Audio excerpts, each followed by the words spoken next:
Brexit has dominated conversations about the UK economy in recent years, just as it has hung over almost everything else. But over the last week or so, the country's festering productivity crisis has come to the fore, with the Bank of England downgrading its growth predictions and studies describing the worst decade for productivity expansion since the early 1800s. Read more. Bank of England slashes growth predictions as Mark Carney bows out Sir Charlie Bean, former Deputy Governor of the Bank of England and one of Britain's most respected economists, says this attention is overdue.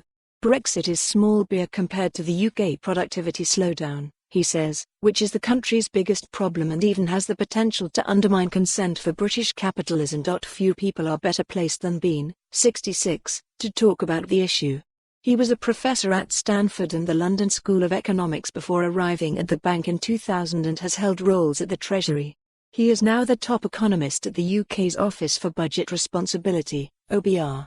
A threat to capitalism. But why is the slowdown so important? Productivity is commonly defined as the amount produced per hour worked. Increasing productivity effectively means making more stuff in the same amount of time.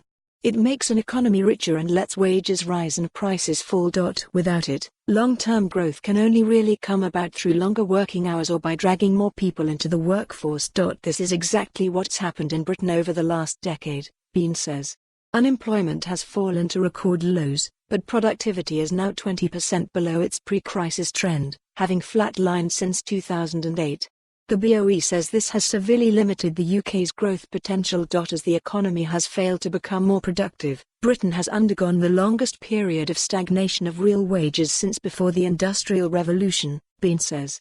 A lot of people feel left behind, he says. They see a few people who've done very well at the top end of the income distribution, the billionaires and so forth, and feel they don't have a stake in capitalism. That's when the consent for the system starts breaking down.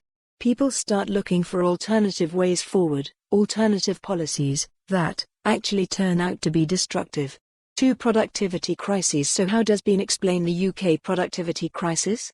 Firstly, he says, it must be thought of as two crises, one international and one British.